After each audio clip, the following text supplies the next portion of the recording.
If you've got any suggestions for a video that you might be interested in doing, or you think could be a good idea, a good concept that you think I could make a nice video for the channel, please do mention that in the comments below, and I'm happy to accommodate most suggestions. So if it's a betting challenge, if it's a day at the races, if it's whatever it is, like whatever you're thinking of, we can do stuff online, we can do Zoom, I can do it with people, I can do it on my own, betting challenges, the lot. You let me know things that you'd be interested in seeing, and I'll add that to the list of things I'm going to do. I've got loads of things in the pipeline anyway, but I like to know what you guys are thinking, because ultimately, you're the ones that have got to watch it. Oi, oi, it's the final day of Punchestown. Well, it will be tomorrow. Day 5, I'm going to run through some of the races and any views on there. I'll go through the bets for today as well. We probably, I don't know, they might be surprised. There's not too many things that I want to get stuck into today. There's plenty of shorties. I'm very price sensitive, as you would have seen in some other bets, apart from mugging myself off with the bomber listing yesterday. But you've got to have those lines in and draw a line at where you're backing it. Like I touched on with the bumper horse, James's Gate. Like, don't get me wrong, I thought he was going to absolutely bolt up, but I put my bet in for 180 quid the night before. I showed you my bets, and I told you in that recording that I didn't get everything matched that I wanted to, but that was it. Like, if I didn't get my price, didn't get my price. 1.83 I put as well, and I got some matched at 1.81. So, like, I was very close to chunking that. But anywho, is what it is. There's some horses that are running today that I have put in some multis, again, like muggy bets. I don't want to say muggy bets because they're not necessarily that bad, but more for an interest and for watching. I don't know, like, I don't want to get too financially involved in lots of that stuff. And yeah, and then what I'll do as well in the video at the end is I'm just I don't feel like I need to justify anything to anyone, but I know you guys have liked seeing some of the bets and things that are in there as well. I've recorded it on my phone, so I'll voice over it as part of this video and talk you through the bets that I've done in there. And I've also recorded or taken snapshots of profit and loss for the week, Bet365 and Betfair, just so you can see the ups and downs, because obviously yesterday was not so good. So Saturday, cross-country chase to kick off with, shorter than the one that was run the other day. It's a bit of a mind for the race. The only reason I had a bet in that cross-country before is just because I saw the price on Singer Banjo being smashed up. I thought he was going to end up winning it as well. Ballybroker Bridge, the 15-year-old, got it done, didn't he? I do like Stand Up and Fight as a horse, and I talked about this horse at Aintree in the Fox Hunters because I said that the fences would suit, and I thought that he'd run really well, but just was never anywhere in the race in the slightest. So I do feel like maybe that horse is just not the horse that I ever thought he was going to be. They ran him at Punchestown last year in the longer distance version of this race and didn't quite work, but he did stay a little bit. He was sent off 13-8 favourite for that. So it makes me feel more intrigued this time round about him running over the shorter trip, as that's obviously been a preference. They didn't run him in the other one. So Stand Up and Fight would be one I'll be keeping an eye on a price on. I'll have a look and see what's happening with the market to see if there's some movement in there. May have a go on that one. Then the second race is the Handicap Chase, where it's over 3 miles 7, so best part of 4 miles. There's some good class horses in here. And it's one that I've started to look at, but I can make a bit of a case for too many in here. So I just feel with that in mind, it'd be very punty to pin my colours to a particular mast and hope that I get it right. So I don't know. And even if I gave you a short list, it's literally just the ones towards the head of the market. There's loads that are single figures in there. Make your own assumption there. Mares Champion Hurdle. Epatton, I'm sort of kicking myself that I didn't smash her for Aintree. I did tip her up for the Mares Hurdle when we did our January videos, and obviously she didn't even get an entry in that. She's good. There's just no denying that, and she looks not back to her best, but she looks somewhere near to a decent standard again. She will take all the beating in this, 5-4.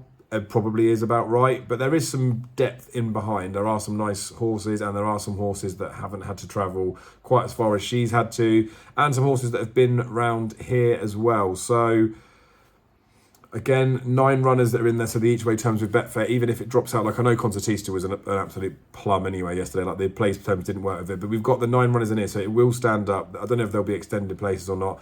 Burning Victory, she's got tongue tie on. Paul Townend does ride her.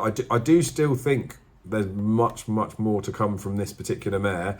Obviously she was pants at Cheltenham. That's it. Like, there's no other way to sort of word it. But I thought she was okay here at February. And I think again, she's interested enough. So she's like 12 to 1ish. I'm maybe looking at her in the place market. But like I said, there's so many in behind that I don't know if I will do that. So probably not. just talking for the sake of talking, really, and Pat Taff, Handicap Jays, this is one where I do want to have a bet in here. I liked a couple, really. Like, I don't think Phoenix Way really does stay. The ones that I did like more than anything was a couple of Henry de Bromheads. Manella Escape, Shane Fitzgerald's on, you know my little line in with that. Capard yesterday ran and was so bad. Made a bit of a mistake, but I was hoping that horse was going to do something to boost this form. They ran close to each other at Wexford beginning of the month and didn't do me any justice. This horse is like on better terms and did beat that horse, but I don't know. I didn't see enough from Capard yesterday to say that Manila Escape's going to win. Like, I do think it's got a chance. Popong was favourite for the race last year. I think Popong's been laid out for this year, and Fight Around and does run today. So if that goes and wins, I think this one's going to shorten up plenty. But this would be one I want to see first show of, and I want to back Popong.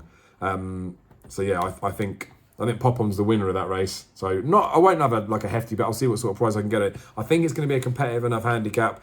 Like, the lowest point you'd be interested in, she went off 4-1 favourite for the race last year. So you don't want to be going anywhere near as low as that for like an opening show. But I'd hope for top single figures, like 8s, 9s to 1, and maybe, don't know, might get a bit of luck and get some double digits. But it's Henry de Bromhead, it's Rachel Blackmore, and it was favourite for the race last year. So I don't think the bookies will miss that one. So I'm going to have a few quid on that, maybe like a 50, something like that.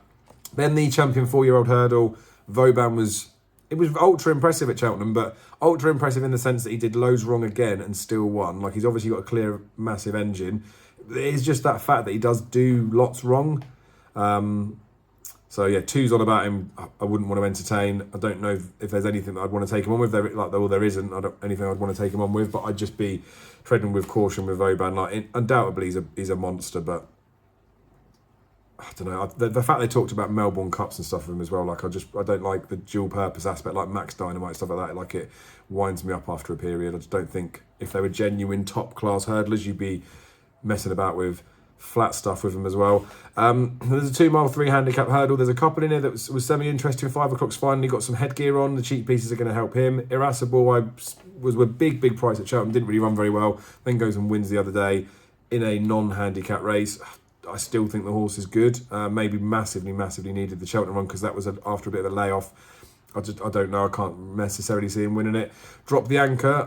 I do like this as a horse. Another one that ran at Cheltenham. I kind of like him. But there's a few in here that could be interesting. Adamantly Chosen's like a big baby of a horse. Definitely better than 136. Is he going to put it all together today or not? I don't know. When Paul Townend rides for Willie Mullins in a handicap, I don't know what the stats are, but he doesn't always ride in the handicaps for Willie Mullins, and I feel like when he does, it's a good sign of either a prospect for the future or a good sign for the race in particular. Adamantly Chosen's interesting, but I'd suspect he'll be short-ish given the fact that he is a bit green and all those sorts of things. But like, I like the sort of look of him. But like I said, there's a few in here that I could make a bit of a case for, and there's probably a few more I could have mentioned. Then there's a bumper, Bally Bay for Willie Mullins, Patrick Mullins. First time tongue tie in a bumper. I don't really like anything having any sort of apparatus on first time up in a bumper. This is a half to Esquilane. Esquilane's Fleming Firth. Bally Bay is Walk in the Park. Again, it's a bumper for watching more than anything else. I do get involved in some of the bumpers at Punchestown. Obviously, I did a bit yesterday, but not been as lured in this season for stuff. And then there's a charity race, so we'll forget about that. So I'll move on to the bets. I'll talk about those. Again, I love your comments down below. Like, your interaction is what keeps me going. Well, it doesn't just keep me going, but I love it. I love the fact that you guys are watching it and you're happy to engage. Liking the video always helps me, as I've said, and I've seen there's quite a few new subscribers, so please keep that up. If you haven't subscribed to the channel, because the vast majority of you that watch these videos haven't, please just subscribe, because it costs you nothing, does me a favour, and if you hit the notification bell, you're going to be getting the videos before anybody else. You'll get a little notification that I've sent something out, and there's going to be a lot more content about bets and things like that, because I know that you guys like that. So as much as I'll share it on Twitter, I'll share it on Facebook, and obviously you'll see it on YouTube as a recommended video. If you do subscribe and hit that notification bell, when I'm smashing a few bets in the coming weeks and months, you'll know about it. Whether you want to follow in or not, or you just want to know what, like, the line in, then that's fine. And again, I talked about people's opinions. It's important to know what other people are thinking, because if you fancy horse A and everyone else is touting up horse B, you should hopefully look at yourself and think, I might be able to get a bit of a bigger price. I can sort of adjust my numbers. And then if you fancy something, excuse me, that everyone else fancies, then you probably know, oh, maybe it's going to be over bet, but still have your price entry points, etc. Anywho, talk about the horsey bets. Don't know if we can see the dogs on the screen or not, but still some dog bets in there. Follow the Brave in the bumper, was first reserved, gets in, there's a couple of non-runners, backed it sort of blind, just because it's very interestingly bred, and it's the fact that if it gets in, it's entered to run tomorrow as well, like if it didn't get into this particular race, but the fact they've put him in here, I just think it's interesting enough. Good connections as well with the Wicklow, Brave, Silks and those parts and pieces of it. I think it looks a nice prospect. So it'll be interesting to see how that goes. So I just wanted to tie some money up in that because if it ran, it would shorten. And with it being a reserve, it's sort of a low risk bet. I put an acca on Blue Lord. I really was so close to pushing the button on him when he went out to 9-4 yesterday. He was actually 5-2 on the exchange. Didn't, just wanted a head bob, didn't he? Sort of sums it up. But I just done a muggy fourfold there. I keep saying muggy. I'd apologise to people that do the fourfolds. And I was talking about Billaway yesterday, but this Voselect, when I put the bet on, was backed into odds on with every other bookmaker bar bet 365. So again, this was more of a price thing. I thought, you know what? Let's put this acca on and then leave Voselect in there because I think he'll shorten. And I talked about the Hunter chasing, like I'm not massively up on it. Had a few texts about this horse that they reckon it's going to batter Billaway, but I still like Billaway. So after that as well, I did the dreamy fivefold because, like I said, there's lots of shorties today. Don't have too much of an opinion away from it. But if it's one of those days where they all go in, I'd just like to have a tenner on it. So LMA, Honeysuckle, State Man, El Fabiolo, Voselect. So that's got the wrong Hunter Chaser in there again. Green Glory, Charles Burns saw this one. I've written some software. I say software, like within Excel, I've written some stuff which web scrapes and it gets me price alerts. So when prices are put up by the bookies, it tells me when the market's open and it will also notify me when something's being smashed elsewhere. So Green Glory I saw was 10s everywhere else, still 20s on Bet365, much like the Singing Banjo one yesterday. I've just stuck a little each way on it, just for the sake of tying up some cash and thought it might be a prize. Again, you're in a position where you can go back out of them. I talked about yesterday with some of the bets that I did, like that Golf Marin in the first, that did actually get smashed up in the end, didn't it? I was saying I backed it at 20s on the exchange, went up at 13-2, thought I got it wrong because it went out. Obviously the Harry Fry horse in there as well. So I like to look at the overnight markets and read into stuff. There's a whole barrel that could be opened with that about different things. So maybe I'll do a video in a while and I'll show you the web scraping that I'm doing. Technically, I'm not allowed to do it because it's like frowned upon. I don't know if it's illegal, but maybe I shouldn't say that stuff. But anywho, I do it, I'll show you it, and I'll explain what I'm looking for and bits that I go in with there. Also, Cheltenham's on, so I had a little look there. One of my mates, I like to call him a mate, has got a part of Ami Dubois. I love that horse. He's an absolute legend. Sent me some pictures yesterday of the horse. He's literally just so handsome. I love this guy. I'm glad he's now in this sphere.